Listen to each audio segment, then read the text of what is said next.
All right,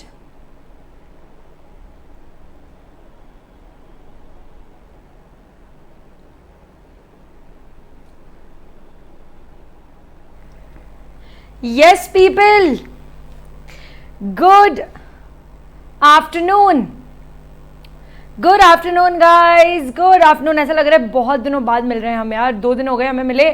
कैसे हो तुम लोग? मस्त मजे में एकदम। अच्छा, मिस किया कि नहीं मुझे? नहीं किया, नहीं किया, नहीं किया, किया किया नहीं किया। तनय, कीर्ति, राहुल, स्वप्निल, राजेश्वरी, मानसी, राघव, किया मैम। चलो अब तुम्हारे पास चॉइस ही क्या है, तुम्हें तो बोलना ही पड़ेगा। हाँ मैम बहुत मिस किया, चलो बट मैंने तुम्हें बहुत मिस किया। और जब तक इको का लेक्चर नहीं होता ना यार, मुझे ऐसा लगता है दिन में कुछ कमी रह गई है ऑनेस्टली। मतलब इकोनॉमिक्स एक ऐसी चीज़ है जो मुझे ऐसा होता है कि यार ये तो पढ़ाना ही है। मतलब it is a part of my day, you know, it's a part, it acts as a part of my day, जो मुझे ज़रूरी है कवर करना, कंप्लीट करना, तो मेरे दिल को शांति और मन को चैन मिलता है। एनीवे, बहुत ही शायरी टाइप की बातें हो चुकी है। क्या हम लोग अपनी पढ़ाई चालू कर सकते हैं? क्या बोलती है public? Yes, missed a lot, oh my God, I am amazed and overwhelmed. चलो ठीक है।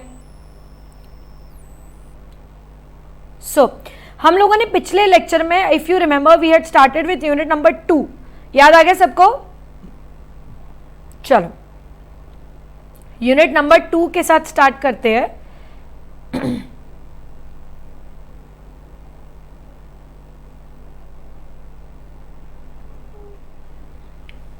Unit number 2, that is forms of market. If you remember, हम लोगों ने पढ़ा था कि 2 तरह के मार्केट होते हैं, एक होता है परफेक्ट कंपटीशन और एक होता है इम्परफेक्ट कंपटीशन। परफेक्ट कंपटीशन वो होता है जिसमें बहुत सारे बायर्स और सेलर्स होते हैं, और इसलिए एक इंडिविजुअल सेलर और इंडिविजुअल बायर दोनों का शेयर बहुत स्मॉल होता है।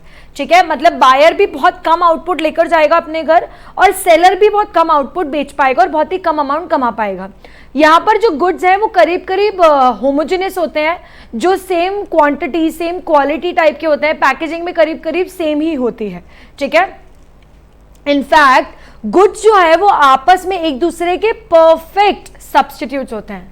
आपकी टी शर्ट ने बता दिया, डैम फाइन। हाँ यस, डैम फाइन। चलो anyway, now the point is कि मैं आपको क्या बोल रही हूँ कि ये जो परफेक्ट कंपटीशन है वो उसमें जो गुड्स होते हैं वो होमोजेनियस होते हैं, एक जैसे होते हैं। एंट्री और एग्जिट आसानी है, मतलब आसानी से आप कर सकते हो। मैंने आपको एक बहुत इंपॉर्टेंट चीज बताई थी कि लॉन्ग रन में आप नॉर्मल प्रॉफिट ही कमाते हो। इस पर्टिकुलर केस में परफेक्ट कंपटीशन में लॉन्ग रन में आप हमेशा नॉर्मल प्रॉफिट कमाते हो। एक्स्ट्रा ऑर्डिनरी प्रॉफिट आपने कोई कोई मार्केट में कमा भी लिया, कभी कभी आपने कमा भी लिया। फॉर एग्जाम्पल 5 दुकानें हैं जिनमें से 4 दुकानदारों को कोविड हो गया है और अब एक ही दुकानदार बचा है, तो वो एक दुकानदार उस लोकेलिटी में खूब प्रॉफिट कमाएगा, पर वो सिर्फ उस टेम्पररी पीरियड के लिए होगा। जैसे ही बची हुई 4 दुकानें खुलेगी तो वो वापस से उसका प्रॉफिट खा जाएंगी। तो लॉन्ग रन में नॉर्मल प्रॉफिट ही कमाते हो। प्रॉफिट मैक्सिमाइजेशन आपको करना होता है, गवर्नमेंट के एज सच कोई रेगुलेशंस नहीं होते हैं। परफेक्ट मोबिलिटी फैक्टर्स, मतलब लैंड, लेबर, कैपिटल आसपास में इनमें घूमती रहती है। जैसे एक लेबर जो है वो एक दुकान पर काम कर रहा था, वो दूसरी दुकान पर काम करेगा, तो फैक्टर्स जो है वो इधर से उधर घूमते रहते हैं। मोबिलिटी है फैक्टर्स की। ठीक है, एंड लास्ट में यहां पर सबको परफेक्ट नॉलेज है। मैंने आपको एग्जांपल भी दिया था कि कस्टमर की शक्ल देखकर, ग्राहक की शक्ल देखकर कोई सेलर बता देगा कि यू नो ये दुकान, ये माल खरीदने वाला है नहीं खरीदने वाला है, यहाँ पे शॉपिंग करना है, टाइम पास करने आया है, इसका बजट कितना है, ये ज्यादा खर्चा करने आया है या कम खर्चा करने आया है। तो इस तरह की जो चीजें हैं वो हमें पता चल जाती है किसमें, परफेक्ट कंपटीशन में। और यहाँ पर बायर्स को भी पूरा आइडिया है और सेलर्स को भी पूरा आइडिया है। ये हमने परफेक्ट पढ़ा। उसके बाद हमने इम्परफेक्ट पढ़ा। तो इम्परफेक्ट में हमने पढ़ा था पहले मोनोपोली। मोनोपोली में सिंगल सेलर होता है। क्या होता है? सिंगल सेलर होता है जो प्राइस डिटरमाइनर होता है। ठीक है, डिटरमाइनर या डिटर्मिनेटर होता है ना। यहां पर सेलर के पास पूरा कंट्रोल होता है कि वो कौन से गुड्स कितनी क्वांटिटी में सप्लाई करेगा। वो सप्लाई को रोक भी सकता है, सप्लाई का फ्लो बढ़ा भी सकता है, प्राइस को बढ़ा भी सकता है, प्राइस को गिरा भी सकता है। ठीक है, तो यहाँ पर सिंगल सेलर होता है और बहुत सारे बायर्स होते हैं, पहली चीज। दूसरी चीज, यहाँ पर क्लोज सब्स्टिट्यूट नहीं है। सब्स्टिट्यूट्स तो होते हैं बट क्लोज नहीं है, ठीक है। प्रोफेसर बोल्डिंग ने ये बोला कि परफेक्ट मोनोपोलिस्ट वो होगा जिसके सब्स्टिट्यूट से नहीं हो, ठीक है, लेकिन ऐसा प्रैक्टिकली पॉसिबल इतना है नहीं। उसके बाद एंट्री में बहुत ज़्यादा रेस्ट्रिक्शन है, क्योंकि जो मोनोपोलिस्ट है, जो एक मोनोपोलिस्ट फर्म है, वो इतनी ऊपर पहुंच चुकी है कि वो दूसरों को अंदर आने से आराम से रोक सकती है। वो प्राइस मेकर होता है जो प्राइस को पूरी तरीके से कंट्रोल करता है, और वो प्राइस डिस्क्रिमिनेट कर सकता है। प्राइस डिस्क्रिमिनेट करना मतलब कि वो डिसाइड कर सकता है कि सेम प्रोडक्ट को मैं अलग अलग प्राइसेस में अलग अलग मार्केट में बेच सकती हूँ।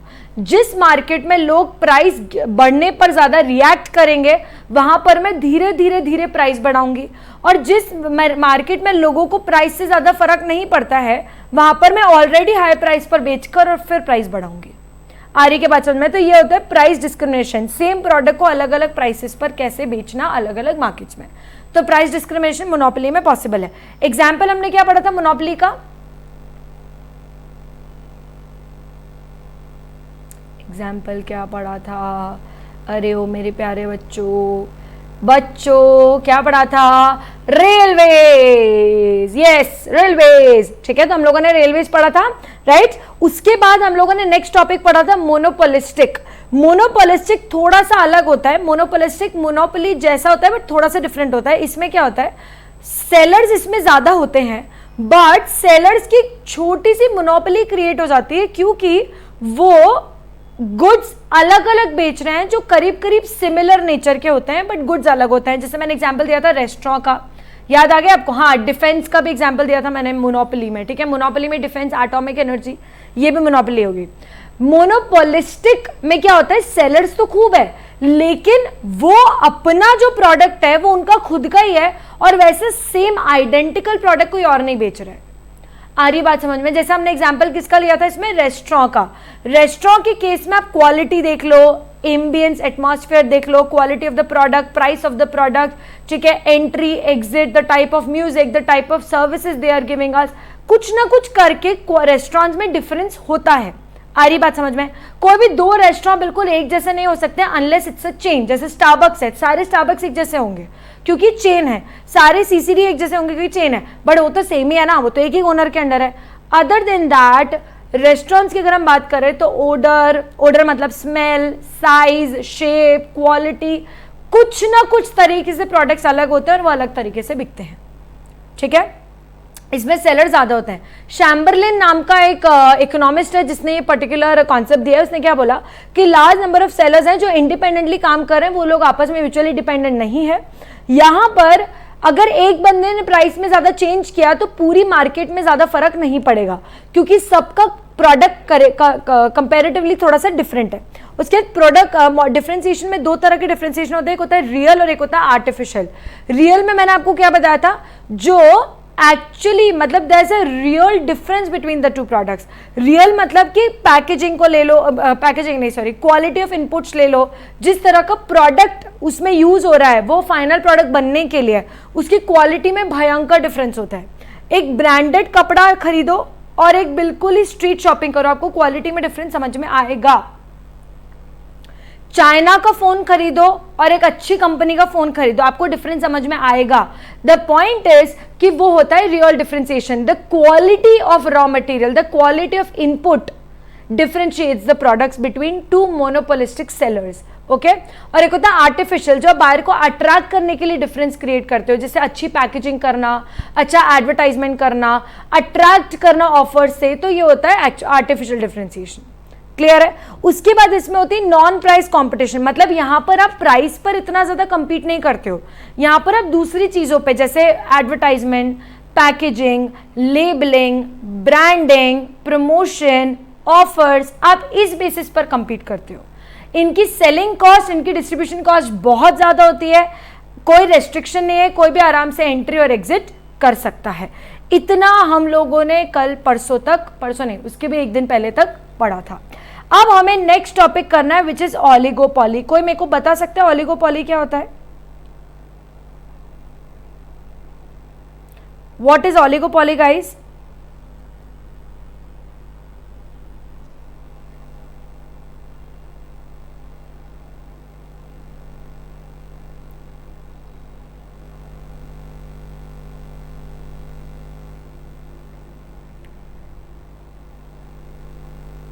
ऑलिगोपॉली मतलब सिंपल सा कॉन्सेप्ट है, फ्यू सेलर्स।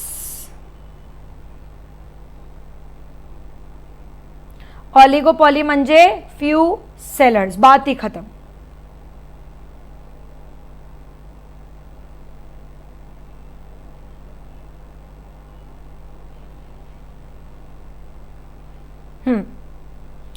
देखो, हाँ मोनोपोलिस्टिक हम लोग पढ़ चुके हैं, ठीक है। अब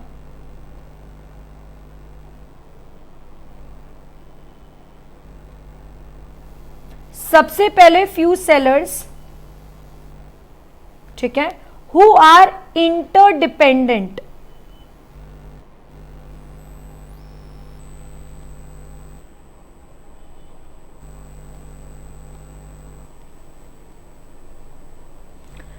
तो जैसे कुछ बहुत ही लिमिटेड सेलर्स हैं जो आपस में इतने ज्यादा डिपेंडेंट है कि बायर्स तो बहुत सारे बट सेलर्स इतने कम हैं, और जो आपस में इतने इंटरडिपेंडेंट है कि अगर एक ने भी प्राइस में चेंजेस किया तो पूरा मार्केट अफेक्ट होगा।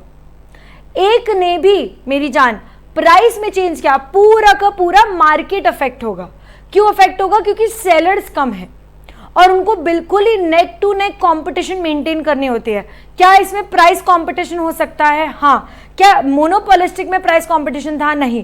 तो मोनोपोलिस्टिक में हमने क्या पढ़ा था? मोनोपोलिस्टिक में लार्ज नंबर ऑफ सेलर्स होते हैं बट वो प्रोडक्ट कैसा बेचते हैं? डिफरेंशिएटेड प्रोडक्ट, करेक्ट है। और वो आपस में डिपेंडेंट नहीं होते हैं, नॉन डिपेंडेंट, करेक्ट है। इसमें सेलर्स कम है, इसमें इंटरडिपेंडेंट है और प्रोडक्ट करीब करीब सिमिलर बेच रहे हैं। प्रोडक्ट्स कैसे बेच रहे हैं? सिमिलर बेच रहे हैं। मुझे एक बात बताओ, मोनोपोलिस्टिक में हमने क्या पढ़ा? प्राइस पर कंपटीशन होती है या किसी और चीज पर होती है? मोनोपोलिस्टिक में how do they compete? On the base of price और ऑन अदर फैक्टर्स।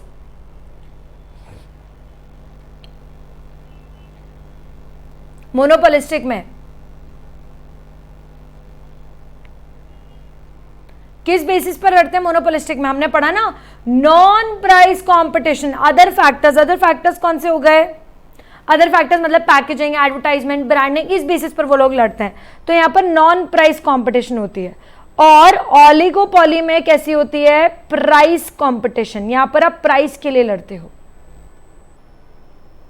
क्लियर है सबको? बहुत अच्छे से एक बार इसका थ्योरी रीड करेंगे हम। Oligopoly is a market where there are few firms मतलब few sellers producing either differential goods or closely differential goods. The number of firms is so small that every seller is affected by the activities of other. मतलब technical interdependent है और थोड़े से differential goods है, ठीक है। Few sellers मतलब the number of seller small, मतलब आप गिनती पर काउंट कर सकते हो कितने सेलर्स हैं, इतने कम सेलर्स हैं। उसके बाद इंटरडिपेंडेंट का मतलब क्या हुआ?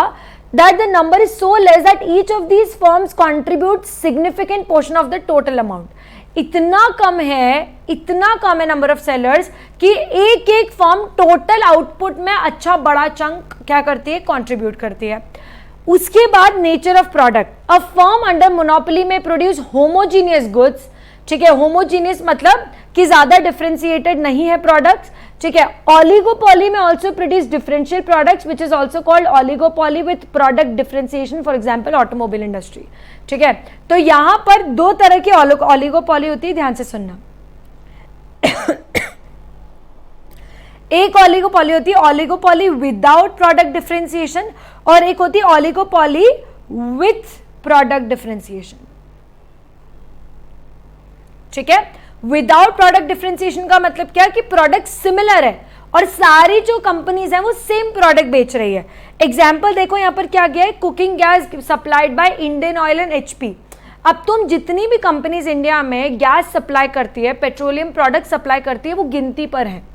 और कोई एग्जाम्पल दे सकता है ऐसी ऑलिगोपॉली मार्केट का जिसमें सेम प्रोडक्ट बेचा जा रहा है और लिमिटेड है सेलर्स?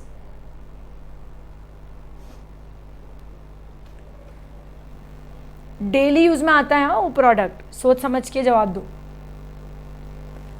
ऑलिगोपॉली विदाउट, बिल्कुल सेम प्रोडक्ट है बट फ्यू सेलर्स हैं। गैस तो ठीक है, वो तो है ही, और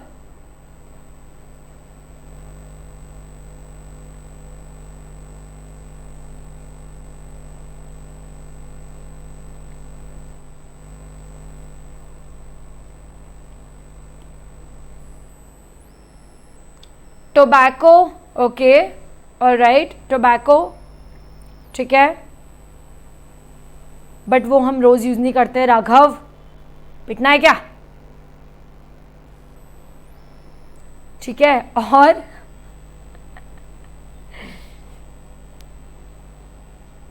मैनी पीपल डज, अच्छा अच्छा, ओके, बहुत सुधरे हुए हो तुम, बहुत ही प्यारा सा बच्चा एकदम। क्या? मस्टर्ड ऑयल, मस्टर्ड ऑयल, ठीक है, टाइप्स ऑफ ऑयल बोल सकते हैं। टेलीकॉम, गिनती की कंपनीज है टेलीकॉम की। वोडाफोन, आइडिया तो एक हो चुका है अब, तो वोडाफोन बोलेंगे उसको। एयरटेल, जियो, रिलायंस, सॉरी बीएसएनएल, बस इतनी ही है। करेक्ट है ना? अग्री करते हो? तो ये क्या हो गया? ऑलिगोपॉली विद प्रोडक्ट डिफरेंशिएशन। एक और एग्जांपल क्या हो गया?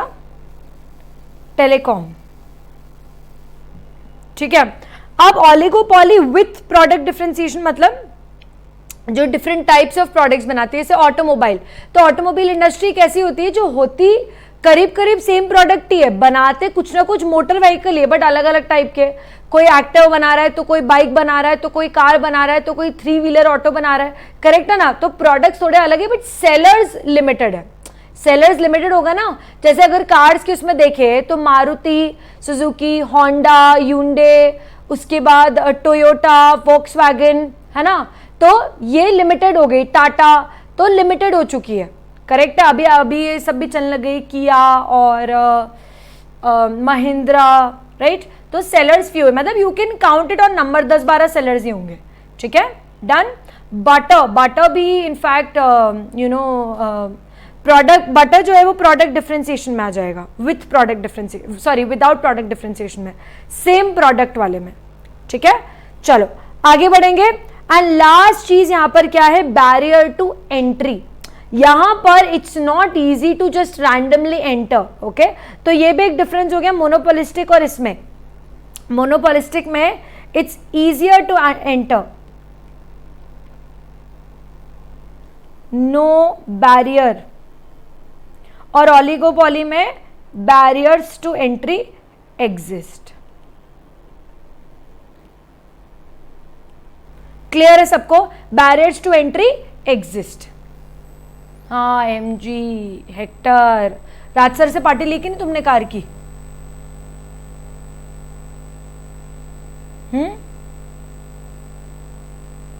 राज सर से पार्टी ली कि नहीं? नहीं?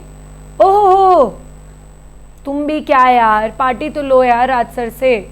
तुम्हें पता है कि नहीं, उनकी पार्टी ड्यू है ना। अभी उन्होंने कार ली थी रिसेंटली, ज्यादा टाइम नहीं हुआ है कार ली उन्हें। एमजी हेक्टर, हो तुम्हारे साथ इतना बुरा होता है ना गाइस। तुमको बताया भी नहीं सर ने कि उन्होंने कार ले ली। एमजी हेक्टर, मैं बोल रही हूं, तुम धावा बोल दो, तुम अनशन पे बैठ जाओ, मत पढ़ो, मत पढ़ाई करो। पहले सर को बोलो सर पार्टी मांगता है, उसके बाद ही पढ़ेंगे हम। ठीक है, मैं हूं तुम्हारे साथ, है ना। कल अपन सब मिलकर, और सर ने बाकी फैकल्टीज को पार्टी दे दी है। हाँ, मैं पहले बता रही हूँ, I got my party, I got my treat. ठीक है, मुझे, मयूर सर, हाँ करण सर, हम सबको पार्टी मिल चुकी है, और राज सर ने बच्चों को नहीं दी है।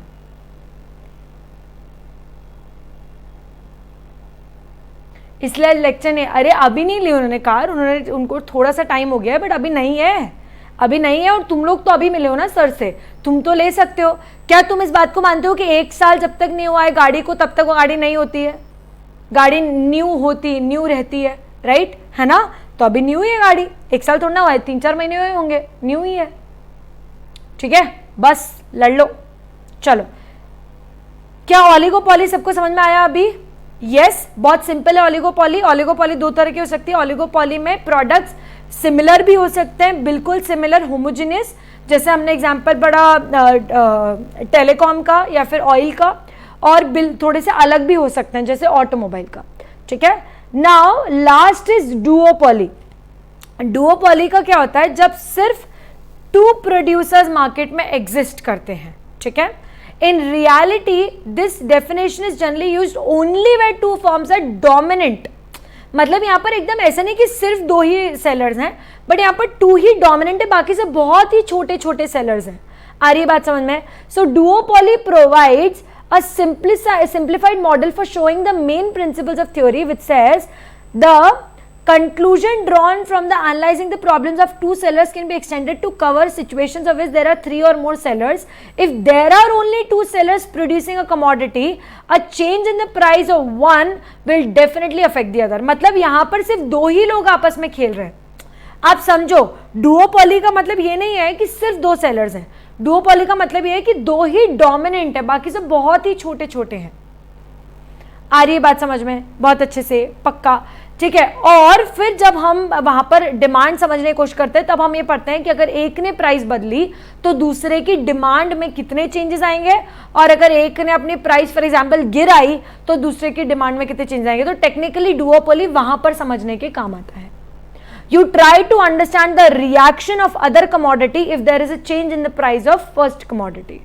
कोई एग्जाम्पल डुओपॉली का? कोई एग्जाम्पल डुओपॉली का? Yes, anybody? अच्छा, तुम्हें पता है वो जो क्रेडिट कार्ड इश्यू होते हैं, क्रेडिट कार्ड और डेबिट कार्ड, वो सिर्फ 2 ही कंपनीज इशू करती है। वो कार्ड सिर्फ 2 ही कंपनीज के होते हैं। कार्ड होते बैंक्स के हैं, मतलब अकाउंट हमारा बैंक में होता है, लेकिन जो कार्ड इशूइंग कंपनी होती है, जो पूरे ट्रांजैक्शंस को फैसिलिटेट करती है, वो सिर्फ 2 ही कंपनीज हैं, और वो है मास्टर कार्ड और वीजा। तुम कोई भी कार्ड उठाकर देख लेना, या तो मास्टर कार्ड कंपनी का कार्ड होगा, बैंक तो कोई भी हो सकती है, बट जो कार्ड इशूइंग कंपनी है, जो कार्ड बनाती है, जो पूरा एनक्रिप्शन वगैरह करती है, उस पर नंबर फिक्स करती है, उस पर नाम लिखती है कार्ड पे, ये जो कंपनीज होती है उनको हम बोलते हैं, वो 2 ही कंपनीज हैं, मास्टर कार्ड और वीजा, ठीक है, ये 2 ही कंपनीज हैं। ये है डुओपॉली, ठीक है। नहीं, क्या नाम है, Rahul, Ratan Tata and Reliance are not the, ये तो तुमने बड़े बड़े नाम ले लिए। इनफैक्ट अभी तो यार अडानी भी बहुत ऊपर है, ठीक है, महिंद्रा भी ऊपर है, तो ऐसा नहीं है, ये तो तुमने बड़े नाम ले लिए। मैं एक पर्टिकुलर सेगमेंट की बात कर रही हूँ। तो एक सेगमेंट में duopoly exist in this particular area, जहां पर 2 ही कंपनीज है, मास्टर कार्ड और वीजा, जो कार्ड इशूइंग कंपनीज है। क्लियर है सबको? बहुत अच्छे से। कोई डाउट, समस्या, आपत्ति? यस, रुपए भी है, रुपए भी है, ठीक है, डन। चलो बढ़ेंगे आगे। अब हम एक नई चीज पढ़ने वाले हैं आज। सबसे पहले हम 3 चीजें पढ़ेंगे, जिसको हम बोलते हैं average revenue, total revenue, average revenue and marginal revenue, ठीक है। तो अब ध्यान से सुनना।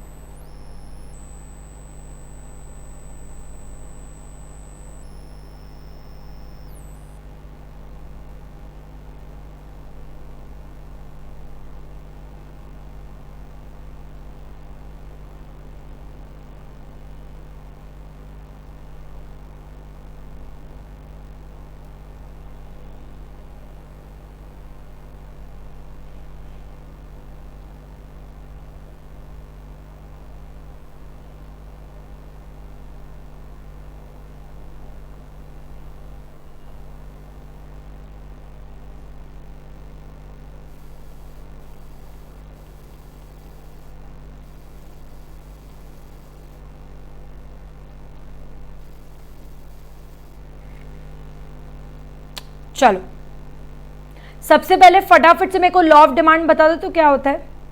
What is law of demand guys?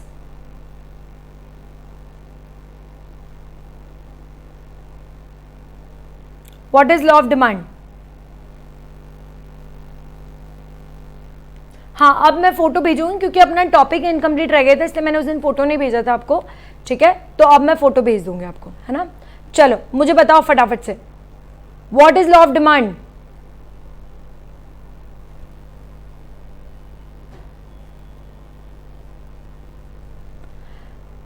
Price is inversely proportional to quantity where other things remaining constant.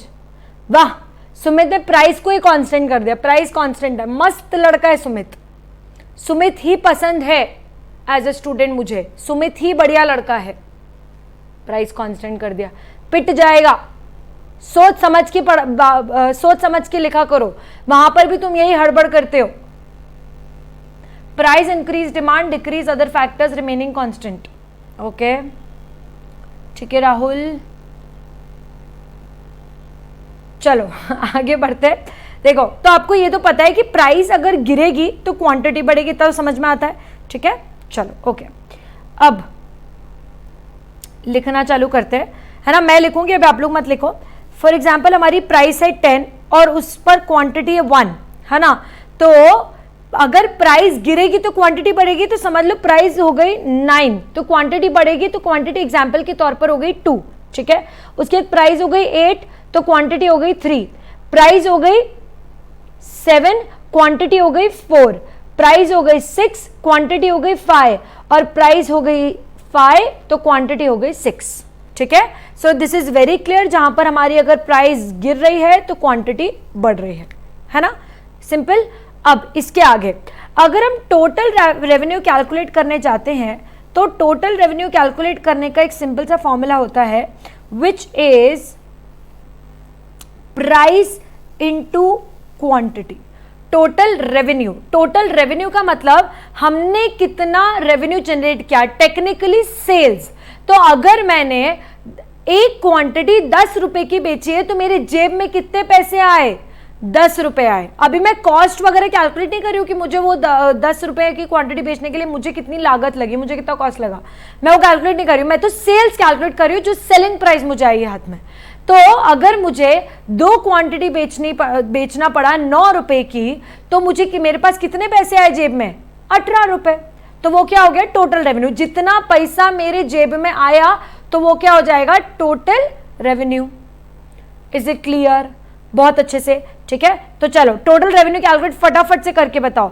10 into 1 कितना हुआ? 10। चलो अपन इसका कलर चेंज कर देते हैं so that it would be easier for us to identify. हाँ, 10 इंटू 1 कितना हुआ? 10। उसके बाद 9 इंटू 2 कितना हुआ? 18। 8 इंटू 3 कितना हुआ? 24। 24 के बाद 7 इंटू 4 कितना हुआ? 28। फिर उसके बाद 6 5 जा 30 और फिर 5 6 जा 30, ठीक है? तो ये हमारा क्या हो गया? Total revenue. अब हम कैलकुलेट करेंगे average revenue. What do you understand by average revenue? Average revenue मतलब हमने पर यूनिट कितना रेवेन्यू कमाया, ठीक है? हमने पर यूनिट कितना अमाउंट कमाया, ठीक है? जैसे अगर मैं बोलूं कि मैंने एक यूनिट मैंने चलो एक तो छोड़ दो, मैंने अगर बोला कि मुझसे पूछा गया कि सौम्या आज कितनी सेल हुई, मैंने बोला आज मैंने 4 यूनिट्स बेची, ठीक है? बोला कितने रुपए में बेची, मैंने बोला 7 रुपए में बेची। तो टोटल तो उन्होंने पूछा कि तो टोटल कितना हुआ, मैंने 28 रुपए हुआ।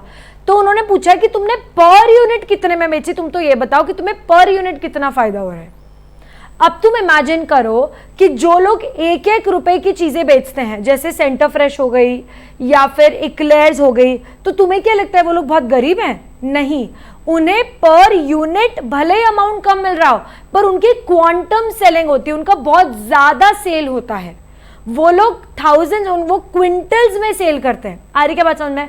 तो हमें यहाँ पर क्या करना है? हमें यहाँ पे पर यूनिट रेवेन्यू निकालना है, ठीक है? तो पर यूनिट अगर हम रेवेन्यू निकालने गए,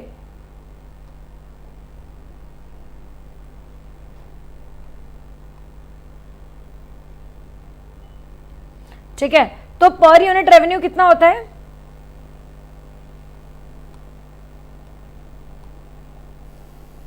average revenue which is total revenue divided by quantity. Average revenue is what? Total revenue divided by quantity. तो हमें पता चलेगा कि हमारी एक यूनिट की रेवेन्यू कितना है, हमें एक यूनिट से हमें कितना पैसा मिला. ठीक है, तो वो अगर हम लिखेंगे तो वो कितना हो जाएगा. मेरे को एक बात बताओ, total revenue divide by quantity, 10/1 कितना होता है. यहाँ पर क्या हो जाएगा, 10/1 कितना हुआ 10. ठीक है, 18/2 कितना हुआ 9. 24 डिवाइड बाय 3 कितना हुआ 8. 7, 6 और 5. हैला, ये क्या हो गया मैम? प्राइस और एवरेज रेवेन्यू तो सेम हो गया. देखो इतना शॉक लग गया मुझे कि लैपटॉप ही अटक गया. समझ रहे हो तुम? ठीक है, इतना भयंकर शॉक लगा है मुझे कि लैपटॉप ही अटक गया. द पॉइंट इज कि अगर आपको यहां पर दिख रहा है एवरेज रेवेन्यू और प्राइस तो सेम है ना भाई साहब. क्यों और कैसे? देखो, अगर तुम कैलकुलेट करते हो तो average revenue is equals to what? Total revenue divided by quantity. Total revenue को अगर हम थोड़ा सा ब्रेक करते हैं तो price upon into quantity upon quantity, quantity और क्वांटिटी कैंसिल हो गया, तो average revenue is equals to क्या निकला? प्राइस. इसलिए तो सेम निकला. समझ में आया? इसलिए तो मेरी जान सेम निकला. Is it clear? बहुत अच्छे से सबको समझ में आया ये कॉन्सेप्ट. ठीक है, चलो अब आता है marginal revenue.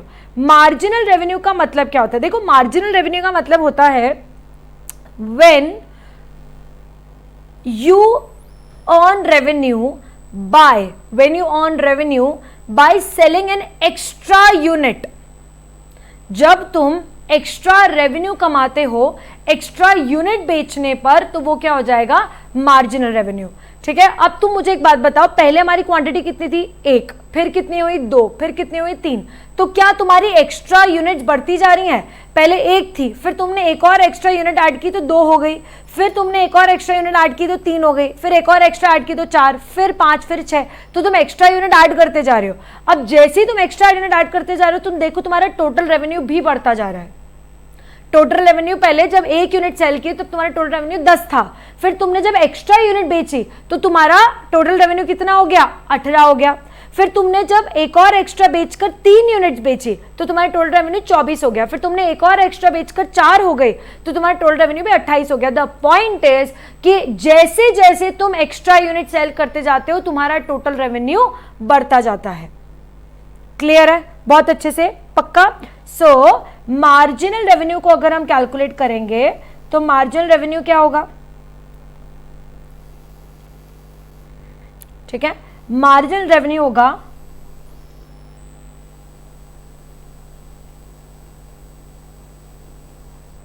Total revenue of the n quantity minus total revenue of the n-1 quantity. ठीक है, अब देखो यहां पर फर्स्ट जो क्वांटिटी हमारी, ठीक है, जहां पर हमने एक ही क्वांटिटी बेची है तो वहां पर तो हमारा टोटल रेवेन्यू 10 ही रहेगा. करेक्ट है, क्योंकि वो तो फर्स्ट क्वांटिटी है, वो तो एडिशनल क्वांटिटी है ही नहीं, है ना. लेकिन सेकेंड वाली में हमारा क्या होगा? Total revenue of second quantity 18, ठीक है, माइनस फर्स्ट क्वांटिटी 10, तो कितना हो गया हमारा टोटल रेवेन्यू? 8. कितना हो गया हमारा टोटल रेवेन्यू? 8. उसके बाद कितना हुआ? 24 माइनस 18, तो कितना हो गया? 6. ठीक है, उसके बाद 28 माइनस 24 कितना हुआ? 4. फिर 30 माइनस 24, सॉरी 28 कितना हो गया? 2. और 30 माइनस 30 कितना हो गया? 0. इतना समझ में आया सबको? बहुत अच्छे से, पक्का? यस. तो मार्जिनल रेवेन्यू समझ में आया सबको? मार्जिनल रेवेन्यू हमने क्या करा? नेक्स्ट टोटल रेवेन्यू से इसके पहले वाले टोटल रेवेन्यू को माइनस कर दिया. इससे हमें पता चला क्या? Additional revenue that we have generated by selling an additional unit. अच्छा, एडिशनल यूनिट जरूरी नहीं कि हमेशा एक ही यूनिट हो. एडिशनल यूनिट कुछ भी हो सकती है. मैं पहले अगर मैंने 2 यूनिट्स बेची और सीधे उसके जस्ट बाद मैंने 5 यूनिट्स बेची तो एडिशनल कितनी यूनिट हुई? 3 यूनिट्स हुई. तो टोटल रेवेन्यू भी उसके हिसाब से चेंज होगा. क्लियर है सबको? यस हाँ, क्वांटिटी मतलब एडिशनल यूनिट मतलब एडिशनल क्वांटिटी। तो आप जैसे एडिशनल क्वांटिटी बेचते जाओगे वैसे वैसे आपका टोटल रेवेन्यू बढ़ता जाएगा। तो नेक्स्ट टोटल रेवेन्यू जो हमें नई क्वांटिटी हमने बेची उसका टोटल रेवेन्यू माइनस जो पहले वाली क्वांटिटीज थी उसका टोटल रेवेन्यू अगर हम करेंगे तो हमारे पास क्या निकलेगा, मार्जिनल रेवेन्यू।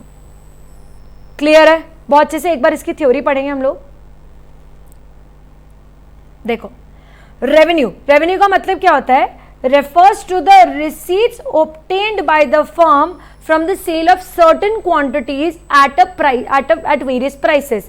तो जब आप certain quantities को कुछ प्राइस पर बेचते हो और उनको मल्टीप्लाई करते हो तो क्या जनरेट होता है, रेवेन्यू। अब रेवेन्यू तीन तरह का होता है, तीन तरह का नहीं बट तीन अलग अलग कॉन्सेप्ट्स होते हैं रेवेन्यू में। एक होता है टोटल रेवेन्यू, एवरेज रेवेन्यू और marginal revenue.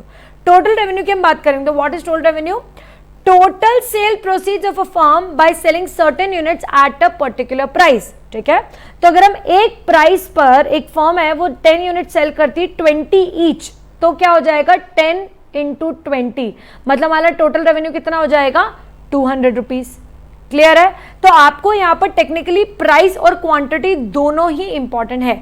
So that's the total revenue, it's price per unit multiplied by the number of units sold.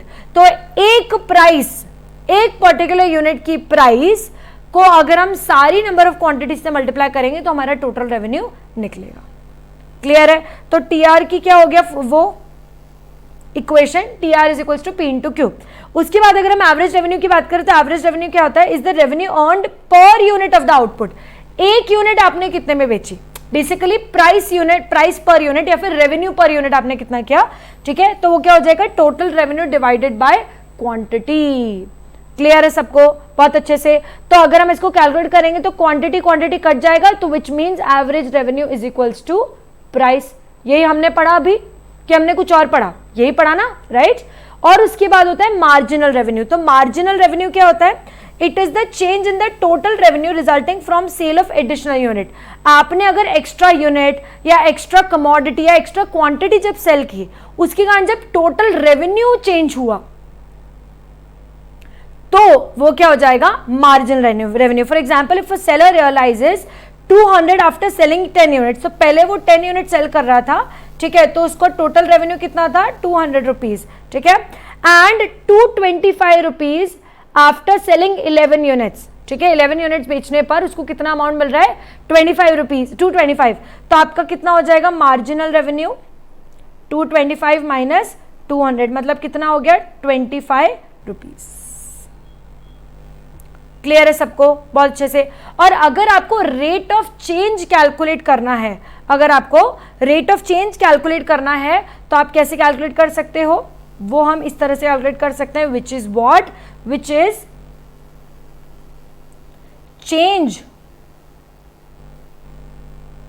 रुको मैं उधर लिखती हूं इसको, ठीक है, rate of marginal revenue is equals to what, change in total revenue divided by change in quantity। ठीक है, which is total revenue of n minus total revenue of n minus 1 upon Q1 minus Q0। ठीक है, तो इसको हम क्या बोल सकते हैं, delta T R upon delta Q. Simple, जिसमें टेक्निकली अगर मैं लेमन लैंग्वेज में बात करूं तो new revenue minus old revenue upon new quantity minus old quantity. तो हमारे इसमें न्यू क्वांटिटी कितनी थी, न्यू क्वांटिटी कितनी थी 2, ओल्ड क्वांटिटी कितनी थी 1, तो 2 माइनस 1 1 हो गया। ठीक है, तो सब में 10/1, 8/1, 6/1, 4/1, 2/1 और 0/1 हो जाएगा। क्लियर है सबको? ठीक है, तो अगर हम इसको ऐसे भी कैलकुलेट करते हैं, delta T R upon delta Q, ठीक है, तो 10/1 is equals to 10, 8/1 is equals to 8, 6/1 is equals to 6, 4/1 is equals to 4, 2/1 is equals to 2 and 0/1 is equals to 0। मैं 1 क्यों ले रही हूं, क्योंकि हर बार अगर आप देखोगे तो एक ही क्वांटिटी में चेंज आ रहा है। 1 से 2 हुई, 2 से 3 हुई, 3 से 4 हुई, 4 से 5, 5 से 6, तो हर बार एक ही क्वांटिटी बढ़ रही है। Only 1 unit is increasing every time. Clear है? तो बोलो हाँ, वरना बोलो ना। डन है क्या? आग लगाई कि नहीं भाई साहब? यस, ठीक है, चलो बहुत ही बढ़िया। तो ये हमारा हुआ है total revenue and types of competitions, ठीक है। अब हम लोग कल से स्टार्ट करेंगे परफेक्ट कंपटीशन। क्या चालू करेंगे मेरी जान? परफेक्ट कंपटीशन हम कल से चालू करेंगे, ठीक है। थोड़ा सा डिफिकल्ट टॉपिक है तो कृपया अटेंड कीजिएगा, है ना, और बिल्कुल भी मिस नहीं कीजिएगा। ओलिगोपॉली का मैंने क्या एग्जाम्पल दिया था? एक तो टेलीकॉम और ऑटोमोबाइल, ठीक है। और डुओपॉली का क्या एग्जाम्पल लिया था? Visa and master card. Done, चलो तो मैं इसका फोटो आप लोगों को हाथों हाथ भेज देती हूँ, तो आप लोग इसको कर लो और फिर हम लोग कल मिलते हैं 1:15 बजे। तब तक के लिए have a good day, bye bye, take care, दफा हो जाओ,